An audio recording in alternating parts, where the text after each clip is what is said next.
시청자 여러분 안녕하십니까? 출발 성공 투자 박민영입니다. 안녕하세요. 김수정입니다. 간밤 뉴욕 증시는 쉬고 왔음에도 불구하고 이렇게 주요 지수가 모두 다 2%대 급락이 나왔습니다. 홈디포나 월마트가 실적은 괜찮았는데 올해 가이던스가 좀 실망스러운 탓에 주가가 빠졌었고요. 여전히 긴축에 대한 우려도 지수를 하방으로 끌었습니다.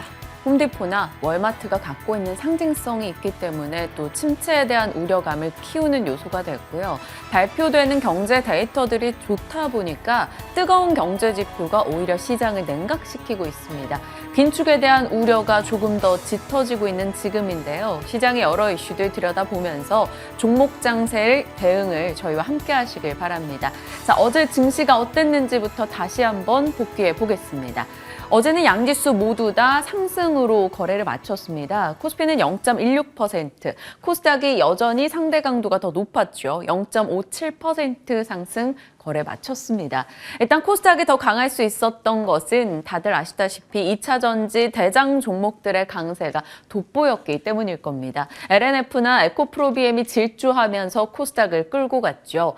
에코프로 올해 100% 이상 올랐다고 합니다. 이 세 종목 모두 다 공매도의 평균 매수 가격을 모두 크게 웃돌고 있는 상황입니다. 그만큼 강력하게 올라왔고요. 그러다 보니 개인들의 수급이 더더욱 붙고 있는 상황이죠.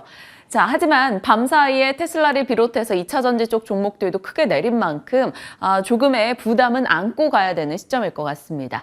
자, 증시로 본다면 달러 인덱스가 올라가고 위안화나 엔화 가치가 떨어지면서 거기에 연동돼서 원달러 환율은 소폭 오른 채 거래를 마쳤습니다. 그리고 일단 2월 중순까지 발표된 이 무역 데이터를 봐도 이 무역 적자폭이 올라가고 있다는 것도 외환 시장에 부담이 됐죠. 괜찮았던 섹터로 본다면 건설과 조선 등이 있었고요. 화학과 철강, 기계 여전히 좋은 흐름이 나왔습니다. 화학, 철강, 기계는 지금 중국 양회에 대한 모멘텀을 계속해서 받아가고 있는 상황이고요. 저희 시간대 화학, 철강, 기계에 대한 이야기는 지속적인 전략을 나눈 바가 있습니다. 개별 종목단의 이슈로는 우주항공청 설치 운영 특별법 입법 예고 소식에 LP위성을 비롯한 위성 관련 종목들의 강세도 이어졌습니다. 그리고 전기차 충전주가 어제 또 핫했잖아요. 잠시 후에 좀 자세히 브리핑을 나눠볼 건데요. 시간 외에서도 관련 종목들이 뜨겁기도 했습니다. 내일 일정도 있어요. 전기차 충전 인프라와 폐전지 세미나가 있습니다. 이런 이슈가 있을 때마다 관련한 기술이나 정책 내용이 부각된다면 또다시 충전과 폐배터리 쪽에 관심을 둬야 할지 궁금해지는 시점입니다.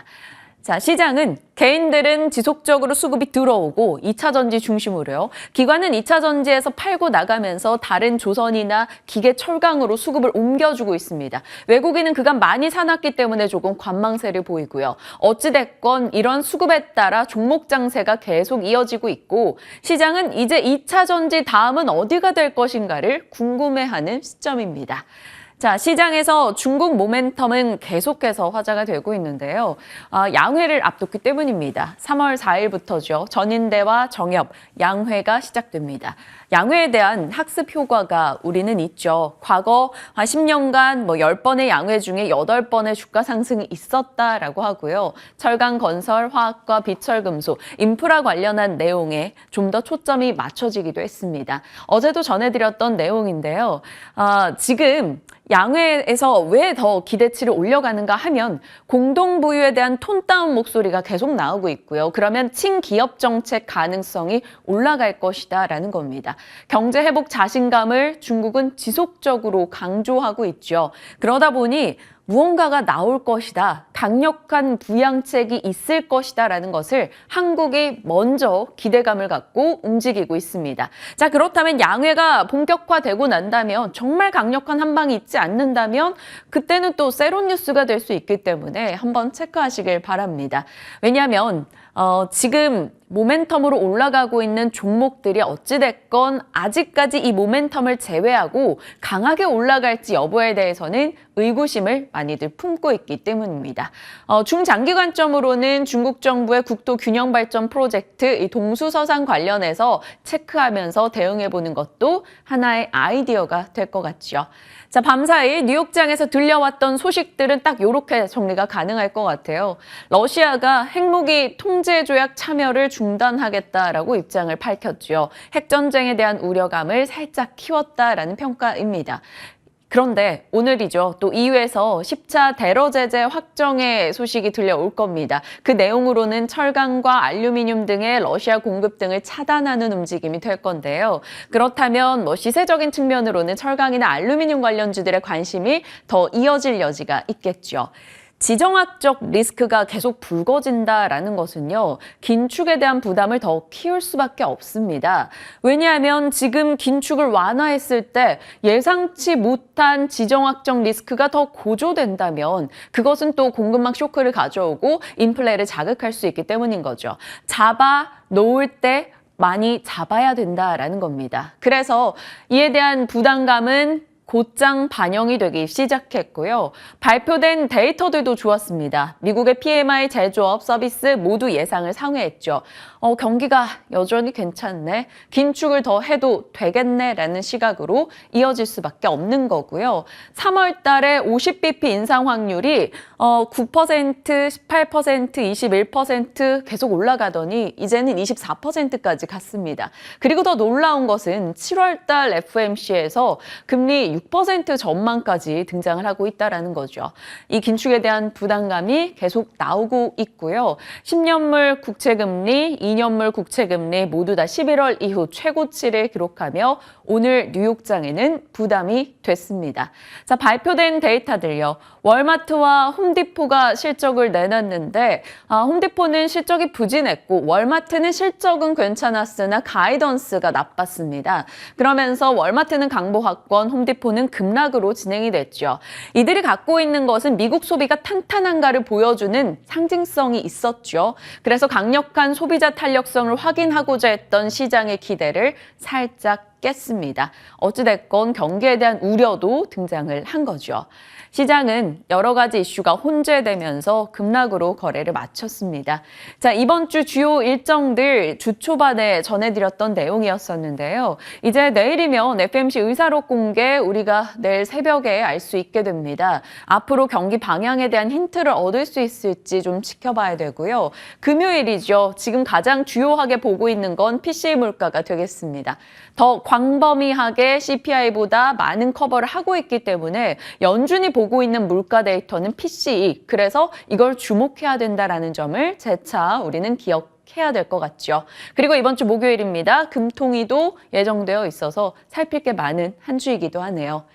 자, 시장에서 우리가 이것도 잊으면 안 될 것 같아요. 테슬라의 인베스터 데이, 저희 마스터 플랜 3에 대해서 얘기를 계속 나눠오고 있는데 3월 1일 이제 다가오고 있습니다. AI와 자율주행 쪽 혹은 스페이스X나 테슬라 2차 전지 쪽 얘기가 어떻게 나올지 좀 중요하게 봐야 되는 포인트고요. 요즘 들어서 시장에서는 자율주행 관련한 코멘트가 꽤 많이 나오고 있습니다. 자, 뉴욕장 보실까요? 3대 지수 모두 출발부터 끝까지 낙폭을 키워나가는 흐름으로 거래를 마쳤죠. 나스닥은 2.5% 밀렸고요. 월마트, 홈디포가 모두 다우에 편입돼 있죠. 다우도 역시나 낙폭은 키웠습니다. 자, 국채금리와 달러의 동반 상승은 부담이 됐고요. 앞서 말씀드린 대로 월마트의 가이던스도 시장에는 충격이었습니다. 러시아를 비롯해서 일단 지정학적 리스크가 고조되는 것도 부담이고요. 이런 가운데 S&P 500 선물이 하락 추세로 반전했다라는 시그널도 포착되고 있어서 시장에 대한 걱정의 목소리가 다소 많아졌던 오늘입니다. 자, 보시다시피 강달러와 고금리 그리고 실적 실망의 콜라보가 이렇습니다. 대다수 종목들이 하락이었어요. 마이크로소프트 2%, 애플도 2% 밀려났고요. 테슬라가 5% 이상 빠지는 모습이 나타났습니다. 흑연의 안정적인 공급망을 확보했다라는 호재가 있었음에도 불구하고 오늘장은 국채금리의 여파를 받으면서 충격을 나타냈네요. 리비안이나 루시드 등의 다른 전기차도 오늘은 좋지 못했습니다. 자, 시장 분위기가 이렇다 보니 여지없이 뛰는 게 변동성 빅스 지수죠. 8% 이상 급등의 흐름도 나타났습니다. 자, 좀 자랑스러운 부분이에요. 디스플레이 얘기요. 2월 달 정말 많이 했어요. 7일, 9일, 13일, 15일, 16일 그리고 오늘까지 디스플레이 얘기를 하네요. 사실 2월 7일에는 낙폭과대 순환매 속에서 디스플레이도 낙폭과대 아니냐라는 아이디어였고요. 그 이후에는 뉴스를 계속해서 업데이트해 드렸습니다. 삼성에서는 폴더블을 계속 잡고 있고 시장 점유율을 갖고 있습니다. 하지만 삼성은 어찌 보면 애플의 진입을 기다리고 있죠. 혼자만으로는 시장 파이를 키울 수 없기 때문입니다. 애플이 들어온다면 폴더블 시장 파이가 커지게 될 것이고 그렇다면 거기서 기술력을 내세운 삼성의 점유율을 좀 더 가져가겠다. 뭐 그런 전략을 추진하고 있지 않을까 싶은데요. 어찌됐건 애플 폴더블 특허 관련한 얘기가 부각되다 보니까 OLED 쪽도 관심을 더 받았고요. 삼성은 어제 또 태블릿과 노트북, 모니터까지 접겠다라면서 폴더블에 대한 기대감을 많이 내놨습니다. 디스플레이와 이런 폴더블 대면적화된다면 결국 소재를 봐야 할 것 같다라고 말씀을 드렸었고요. 2월 7일 이 첫 이야기가 있었던 이후 상승률을 간략히 계산해 봤는데요. 나노신 소재 50%, LG 디스플레이 18%, 이녹스 첨단 소재도 30% 이상 올라가기도 했습니다. 잠시 후 더 갈 수 있을지 이 부분에 대한 전략도 챙겨볼 거고요. 자율주행 코멘트 계속 나오고 있죠. 어제 자율주행 로봇 배달이 이제 가능해진다라면서 도로교통법 개정안 일부 통과됐다라는 소식이 들려왔습니다. 남아있는 과정들이 있지만 그래도 시사점이 있다라는 평가 속에서 주목할 종목들 확인해 좀 추려봤고요. 삼성전자가 미국의 암바렐라라는 업체에 자율주행용 5나노 AI 칩을 생산한다라는 이슈가 어제 시장에서 관련한 자율주행 종목들을 끌고 가기도 했습니다. 자율주행 이야기도 하나의 종목 장세 속에서 대안이 될 수 있기 때문에 확인하시길 바랄게요. 자, 뉴스픽으로는 자동차 쪽이 그래도 요즘 들려오는 뉴스는 계속 좋아요. 수출 데이터가 괜찮다라는 이야기 나오고 있기 때문에 자동차 부품단의 서현이화나 화신 이런 종목들에 대해서 증권가 호평도 꽤 나오니까요. 점검하시고요. 리튬 관련주들이 시간외에서 강세를 나타냈고요. 증권가에서 꽤 지금 주목하고 있는 리포트 중에 하나가 대덕전자입니다. 오늘 업데이트된 내용인데 DDR5나 FCBGA 두 날개를 갖고 있다. 긍정적인 전망이지만 목표가는 다소 낮췄어요. 3만 원. 지켜보겠습니다. 이 내용들이 잘 반영될지. 자, 이제 시장에 어제 가장 핫했던 뉴스 들어가 보죠. 충전주. 어제 오늘 괜찮을 것 같던데요. 네, 맞습니다. 앞서 자율주행차 얘기를 해주셨는데 전기차나 자율주행차 얘기를 하다 보면 또 떼놓을 수 없는 게 바로 이 충전 관련주입니다. 네. 관련해서 정리를 해봤는데요. 먼저 이 소식도 저희가 처음 전해드리는 게 아니라 2월 16일에 민영 앵커가 또 전해드렸던 내용인데요. 바이든이 이 바이 아메리카를 충전기에도 적용하겠다라고 얘기를 드렸었죠. 2030년까지 최소 50만 개의 전기차 충전기를 공급한다라고 소식이 전해졌었고요. 75억 달러의 지원금을 받기 위해서는 여기 있는 세 가지 조건을 충족해야 합니다. 이 중에서도 전기차의 최종 조립이 미국에서 돼야 되고 이 부품도 미국산으로 돼야 합니다. 2024년까지 7월까지 충전기 부품의 55%는 미국산이어야 된다. 이런 부분들을 짚어드렸었는데요.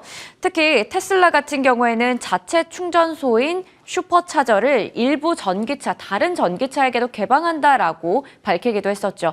우리가 전기차를 구매할 때 고민을 하는 이유가 이렇게 네 가지 정도가 있을 겁니다. 짧은 주행거리라던가 비싼 가격. 하지만 이 중에서도 가장 중요한 부분이 바로 충전 인프라가 부족한데 충전 시간은 또 길게 걸린다라는 부분이 될 텐데요. 이런 부분에서 앞으로 충전 인프라가 잘 구축이 된다면 고민이 약간은 덜 수 있겠죠.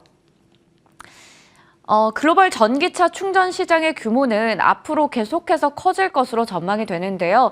무려 2023년 올해 기준으로는 410조까지 성장할 수 있다라는 전망이 나왔습니다. 2030년에는 580조 원을 넘어설 것이다라는 얘기도 나오고 있는데요. 그런 만큼 유럽의 전기차 보급과 전기차 충전기 시장의 성장이 가속화될 수 있다라는 기대감들이 충전 관련주에게 호재로 작용했습니다. 그러면 이제 앞으로 이렇게 커지는 시장을 누가 먼저 선점하는지, 누가 먼저 챙기는지가 좀 중요할 텐데요. 여기서 지금 대기업들이 본격적인 투자에 나서고 있습니다. 크게 봤을 때는 SK와 LG 간의 대격돌처럼 보이는데요. SK 네트워크스 같은 경우에는 지난해 1월에 국내 전기차 완속 충전 사업자인 에버온의 2대 주주로 등극을 했고요. 그리고 작년 연말에도 SS 차저를 인수하면서 좀 박차를 가하고 있는 모습입니다. 그리고 LG전자는 이미 최근에 경기 평택시에 있는 LG 디지털파크 내에서 전기차 충전기 생산 라인을 구축하기도 했고요. 지난해 6월에는 전기차 충전기 전문 업체인 애플망고의 지분을 인수하면서 GS그룹과도 손을 잡았습니다. 그리고 LS그룹도 마찬가지로 LS 이링크를 출범하고 나서 올해부터 본격적으로 신사업이 확대될 것이라는 전망이 나오고 있습니다. 이렇게 지금 SK, LG, LS 대기업들이 나서고 있는 상황에서 SK 쪽에서 긍정적인 뉴스가 전해졌습니다. SK 시그넷이 유럽 지사가 영국에서 100억 원가량의 첫 수주를 따냈다라는 이 소식이 전해진 건데요.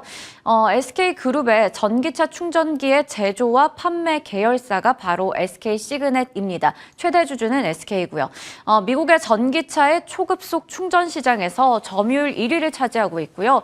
유럽에서는 독일, 영국, 이탈리아, 프랑스, 스페인 등 주요 5개국을 타깃으로 해서 영업 활동을 펼치고 있는 상황입니다. 또 내년 상반기 중에도 메가와트 충전 시스템을 출시할 예정이라고 하니까요. 앞으로 이쪽에서도 계속해서 기대할 뉴스들이 전해지고 있는 것 같습니다. 전기차 충전 관련주들도 2월 16일에 한번 정리를 쫙 해드렸었던 부분인데요. 보시는 것처럼 정말 다양합니다. 어떤 전기차 충전과 관련한 회사를 인수하고 있는 그런 지분을 가지고 있는 회사도 있고요. 또 전기차 충전 관련한 부품을 개발하기도 하고 충전 기술을 보유한 회사들도 있습니다. 그만큼 다양한 종목들이 있는데요. 보시는 것처럼 디스플레이텍이 한국 전기차 충전 서비스 지분의 24%를 가지고 있는데 어제 정규장에서 상한가로 마감을 지었습니다. 그리고 보시는 것처럼 휴맥스 홀딩스가 어제 13%대 급등을 기록했고요. 나머지 종목들도 어제 빨간불을 가득 켰었거든요. 이렇게 종목들이 너무 많다 보면 이 중에서 어떤 종목을 봐야 할지 고민이 정말 많이 됩니다. 거기다가 어제 시간의 거래에서 움직임을 보더라도 이 상승 열기가 꺼지지 않았거든요. 휴맥스와 휴맥스 홀딩스는 정규장에서도 강했었는데 시간의 거래에서도 각각 상한가를 기록했습니다. 그리고 알티캐스트나 데이오플러스 같은 종목들도 마찬가지로 강세를 이어갔습니다. 앞서 얘기 드렸듯이 워낙 다양한 쪽이 많기 때문에 시간을 좀 두고 긴 호흡에서 지켜봐야 될 것 같은데요. 여기서도 어떤 종목들을 챙겨보면 좋을지 옥석 가리기를 해보도록 하겠습니다. 그럼 이어서 가나 안 가나 체크해 보겠습니다. 앞서 잠깐 또 얘기를 드렸던 부분인데 2차 전지 소재주의 질주도 정말 무섭습니다. 에코프로가 전반적으로 끌고 가면서 에코프로 그룹주가 정말 많이 올라와 있는 상황인데요. 어제장에서도 일제히 빨간불을 켜긴 했지만 올해 들어서 에코프로가 126%나 올랐고요. 에코프로 BM은 72%대 강세, 그리고 LNF는 35%가량 올랐습니다. 이 2차 전지주의 끝은 도대체 어디일지 좀 더 지켜보도록 하겠습니다. 네. 가나 안 가나까지 해서 시장에 대해서 좀 물어볼 말들이 참 많이 등장을 하고 있는 것 같은데 하나만 더 얹어볼게요. 석유화학 쪽 이야기도 좀 다뤄볼 필요가 있겠습니다. 중국발 모멘텀 등을 안고 있다 보니까 석유화학 쪽도 괜찮은 흐름이 나오고 있어요. 어제였습니다. 순수 석유화학 업체를 비롯해서 화학사들의 이 주가가 괜찮았습니다. LG화학 3%, 효성화학 9%, 대한유와 롯데케미칼, 금호석유까지 같이 올라갔죠. 이들의 지난해를 기억하십니까? 보시다시피 작년에는 이 석유화학사들의 주가가 좋지 못했습니다. 일단 국내에 대규모 증설을 하면서 공급 과잉 문제도 있었고요. 경기 위축으로 인해 수요가 감소한 것도 있었죠. 그리고 나프타를 추출하는 유가, 원유에서 원재료 부담도 가지고 있었습니다. 그 때문에 작년의 주가는 거의 고난의 행군이었어요. 그런데 지난 연말부터 중국발 모멘텀을 안고 분위기가 살짝 바뀝니다. 연말 중국에서 백지혁명, 백지 시위하면서 리오프닝에 대한 기대를 키우기 시작했었죠. 중국 수요 회복에 대한 기대 기대감이 나왔고요. 중국 양회에서 경기 부양책이 있을 것이라는 기대감이 지금까지 밀어 올리고 있습니다. 그러다 보니 외국인의 매수도 낙폭 과대 종목이다 보니 더 적극적으로 들어오고 있는 최근이고요. 나프타 추출하는 원유가 상승 부담이 좀 줄어들자 이제 흑자 전환에 대한 기대감들도 나오고 있습니다. 이들의 수익성 데이터라고 볼 수 있는 스프레드가 많이 개선되고 있어요. 손익분기점에 임박하고 있다는 소식이 들려오고 있죠. 중국의 NCC 업체들이 가동을 시작했습니다. 자체 공급만으로도 어찌 보면 중국 내에서 충분히 수요를 감당할 수 있을 것 같은데 그럼에도 불구하고 수익성 지표가 개선되고 있다는 건 그 이상으로 더 많이 필요하다라는 게 될 것이고 국내 업체들에게 나름의 호재가 되고 있는 거겠죠.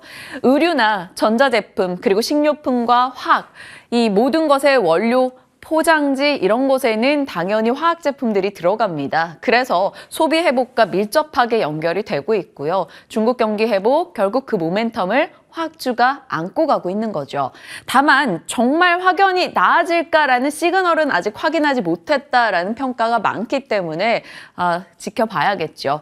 그러다 보니 화학 섹터의 부진에 발목 잡혀있던 종목들이 꽤 있습니다. 바로 동박업체들인데요. 이들 SKC를 대표로 해서 화학 업체이지만 거기서 동박 사업도 하고 있죠. 그러니 화학 쪽이 부진하니까 더 빛을 발하지 못했습니다. 그런데 요즘 동박 쪽 분위기도 나아지고 있어요. SKC나 LG머티리얼즈이 한 2거래일 동안 좋은 시세를 보여줍니다.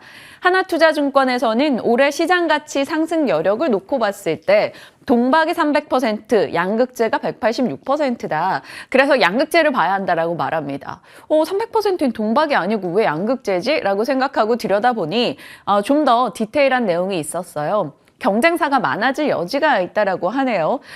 동박은 지금 고려아연과 솔루스 첨단 소재 등도 뛰어들고 있기 때문에 경쟁사가 많아진다면 점유율이 각각 나눠먹기가 될 거라서 다소 부담스럽다라는 목소리도 들려오고 있습니다.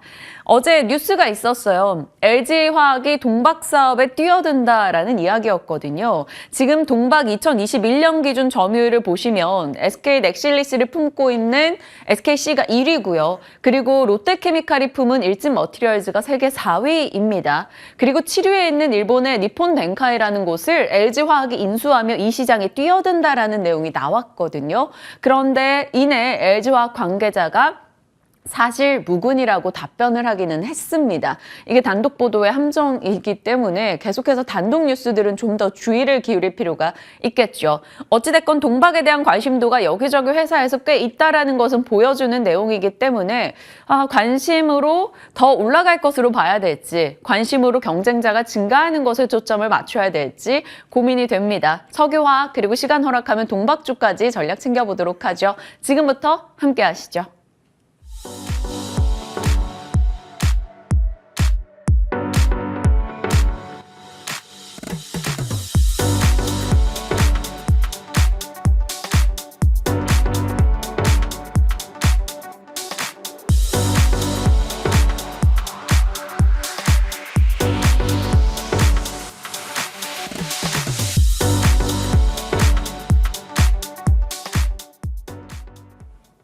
시장이 오를 땐 또 올라가니까 불안해요. 언제 떨어질지 모르고요. 그런데 내리니까 내리는 게 더 불안하네요.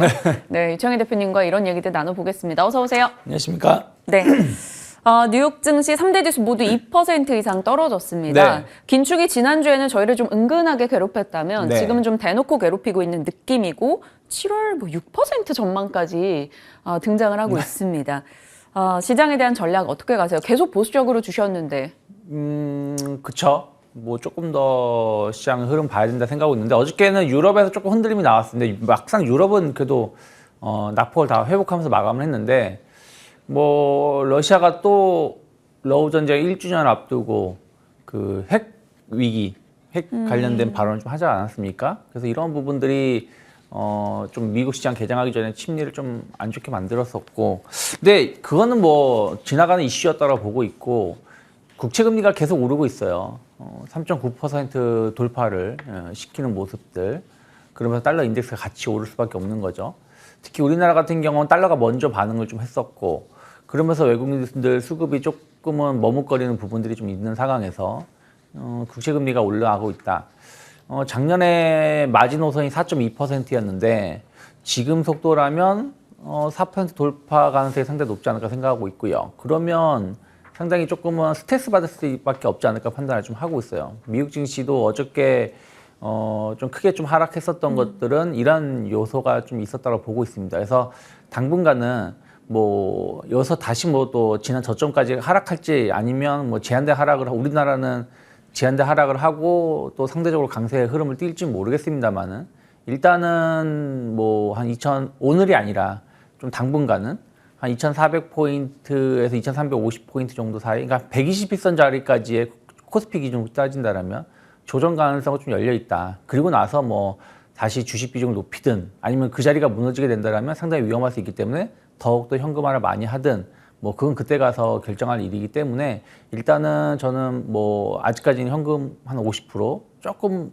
만약에 개별 종목이 많으신 분들이라면 한 60% 정도까지 늘리는 것은 좀 필요하지 않을까 판단하고 있습니다. 많은 시청자분들이 유창희 대표님이 언제쯤 적극적으로 사라고 할까 그걸 좀 기다리는 목소리들을 내놓고 있어요. 어찌됐건 보수적인 의견을 지속적으로 주고 계시기 때문에 그 시각에 전환이 나오는 시점이 시장엔 좀 상당한 변곡을 만들어주지 않을까라는 생각도 듭니다. 근데 대표님이시라면 뭐 어느 정도 그 말씀 주신 코스피 120에서까지 좀 조정을 받는다?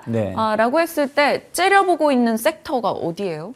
저는 뭐 예를 들어서 신재생 에너지 섹터 좀 신재생. 관심 있게 보고 풍력이라든지 아니면 수소 같은 섹터들 조금 관심 있게 보고 있는 게 좀 있고요. 그리고 오히려 그때가 약간 눌림목 정도의 조정이라면 왜냐면은 그래봤자 한 100포인트 정도 조정 아니겠습니까? 고점 대비해서 보면 그러면은 다시 기존에 주도했었던 반도체 주들이 또 힘을 낼 수 있다 생각을 좀 하고 있어요. 뭐 그런 부분들 좀 관심 있게 보면서 나머지 그 이후의 흐름들이 어떻게 변화되는지를 보면서 종목을 선정하면 좋지 않을까 판단하고 시장을 있습니다. 보면서 계속 전략 맞춰 나가도록 하겠습니다. 일단 아직까지는 조금의 보수적인 시각을 더 유지해 주셨고요. 충전 쪽으로 가볼게요. 어제 시장에서 핫했고 어제 시간 외까지도 강했습니다. 오늘 장도 나름 다른 종목 대비는 좀 선전할 것이라는 예상이 많은데 이 충전주에 대한 시각은 어떠세요? 뭐 전기차 모멘텀이 배터리에서 뭐 계속 순환매를 보여주다가 충전 시장까지 가는 것 같아요. 최근에는 뭐 폐배터리 시장도 강했었고요. 어쨌든 전기차 판매가 점유율이 높아지면 높아질수록 충전 인프라는 확대될 수밖에 없죠. 말씀하신 것처럼 지금 뭐 그 공용 충전 인프라가 최근 3년 동안 보면 60% 이상 성장을 했다고 하는데 그래도 턱없이 부족해요. 왜냐면은 이 충전을 정말 고속 충전을 한다고 하더라도 최소 15분에서 20분은 해야 되는 걸로 제가 알고 있기 때문이죠. 그리고 글로벌 전기차 충전 시장은 2030년 정도 된다면 540조 정도로 성장을 한다라고 하고 있기 때문에 이와 관련해서 조금 기술력이라든지 또 뭐 관련된 부품을 좀 잘 만드는 회사라면 뭐 성장 모멘텀은 계속 가져갈 수 있지 않을까 좀 판단을 좀 하고 있습니다. 다만 지금 우리나라 전기차 등록 대수가 400만 대 정도? 400만 대가 좀 안 되나? 아무튼 뭐 상당히 적은 걸로 알고 있거든요. 그러면 이게 이제 늘어난 시간이 필요한 것이고 그리고 아직까지는 이 충전 관련된 그 사업이 크게 흑자를 보고 있지는 못한 걸 제가 알고 있습니다. 그래서 이런 부분들이 좀 주가에 조금은 뭐 계속해서 추세로 올라간다기보다는 좀 이슈가 있었을 때 작년에 가을쯤인가요?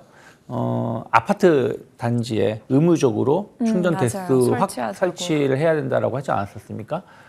그런 부분들의 이슈가 있을 때, 또 정부 정책에 대한 어떤 이슈가 있을 때, 이럴 때 이제 좀 강하게 반응을 하거나 또 최근처럼 2차 전지라든지 전기차 이슈가 좀 있을 때 후발주자 형식으로 좀 반응하는 부분들이 좀 있기 때문에 적극적으로 어떤 종목을 매수하자라고 말씀드리긴 좀 부담스럽습니다. 하지만 실적이 잘 나오고 있고 또 최근에 많이 못 올라왔었던 종목을 중심에 좀 보신다라면 뭐 S 트래픽 같은 경우는 SK 관련해 가지고 지분 투자 이런 이슈들이 좀 있었고요. 또 동양 EMP는 어떤 관련된 기술력이 상당히 좋게 좀 평가를 받고 있고 그리고 롯데정보통신 같은 경우는 최근에 어쨌든 아까 말씀하신 것처럼 대기업 단위 모두 이쪽 시장을 진출을 꾀하고 있는데 롯데정보통신 같은 경우는 든든한 백이 있죠. 무슨 거냐면 롯데그룹, 롯데마트라든지 롯데백화점이라든지 이쪽에서의 어떤 그 충전 관련된 사업을 인프라, 진행한다라면 다른 경쟁 업체들 대비해서는 조금 더 수월하게 진행을 할 수 있다는 것이죠. 그래서 그런 부분들을 관련해서도 조금은 더 긍정적으로 볼 수 있지 않을까 판단하고 있습니다. 그러네요. 인프라를 설치할 만한 구석이 조금 많은 네. 느낌. 롯데정보통신도 또 충전 관련한 업체를 인수했었던 만큼 관련주로 꼽히고 있는데요. 말씀 주신 세 종목들 흐름 좀 지켜보겠습니다. 석유화학주 갈게요. 철강과 석유화학이 중국발 모멘텀을 안고 나름 괜찮은 시세를 최근에 계속 보여줍니다. 근데 요즘이 그렇잖아요. 네. 올라가면 불안해요. 석유화학주 좋아요. 어제도 올랐고 작년에 네. 못 갔던 거 알고 뭐 여러 가지 나아지고 있는 건 알겠는데 이익을 챙겨야 되는 시점인지. 경기 민감주들이 소리 소문 없이 조용히 올라오고 있어요. 석유화학도 추세, 그러니까 그 기술적으로 보면은 계속 완만한 상승을 좀 보여주고 있었습니다. 최근 한두 달로 횡보세를 보여주고 있지만 그래도 저점을 조금씩 높여가는 부분들을 보여주고 있고요. 화학 관련해서도 한 달 전인가요? 제가 한번 언급을 좀 해드리긴 했었는데 어찌되었든 지금 중국 양해에 대한 어떤 기대감들이 지금 작용하고 있는 거 아니겠습니까? 그 월요일 같은 경우도 중국이 부양에 대한 어떤 기대감으로 관련된 기업들이 올라왔었고 철강 섹터, 화학 섹터는 어쨌든 리오프닝에 대한 어떤 기대감들이 계속 작용을 하고 공장이 정상적으로 가동을 한다라면 수요가 발생할 수밖에 없는 부분들이라는 것이죠.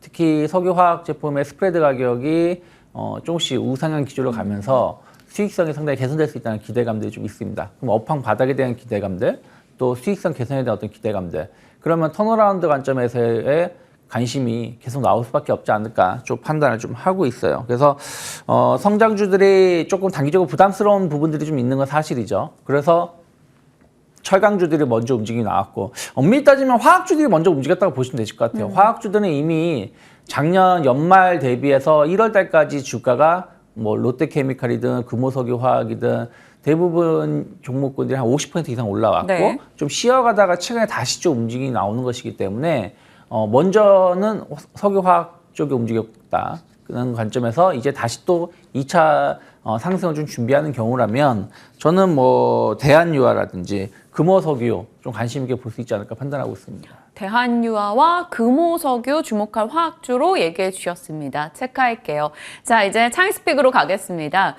오늘 어떤 쪽 의견을 주실까 궁금했는데 때마침 OLED예요. 네. OLED가 요즘 분위기가 꽤 괜찮은 상황이거든요. 이미 창스픽으로 네. 덕산 네오룩스를 주시기도 하셨고 네. OLED 지금 포인트는 어디에 초점 맞추셨어요? 어쨌든 최근에 반도체 주들도 강했었습니다만은 소리 소문 없이 강한 게 OLED 관련된 종목군들이에요. 막 올라가 올 때는 거침없는 상승을 좀 보여주기도 했었고요.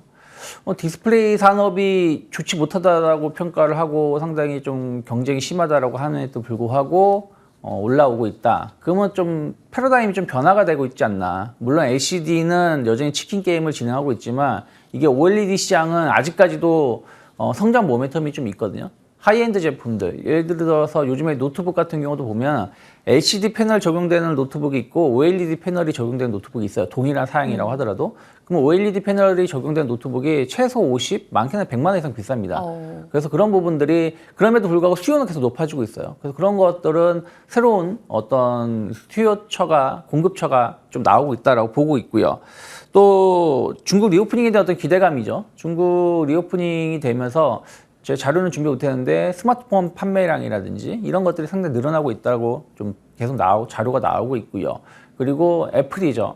애플이 뭐 그 패널 관련해가지고도 OLED 전환을 계속 좀 꽤 하고 있죠. 네. 일단 아이패드가 OLED 적용을 좀 하겠다라고 하고 있고, 그리고 VR, XR 기기 관련해서 물론 이게 출시가 좀 뒤로 미뤄지고 있지만 어쨌든 시험 제품이든 뭐든 만들 거라는 것이죠. 그러면 주문은 이제 여름부터 들어갈 수 있다는 것이죠. 그런 부분들이 나오면 또 주가는 먼저 반응할 수 있는 부분들이 좀 있기 때문에 관련해서 좀 중소형 OLED 패널 관련된 기업들이 주목을 받고 있다 생각하고 있고, 또 하나는 전장 사업 부분입니다. 네.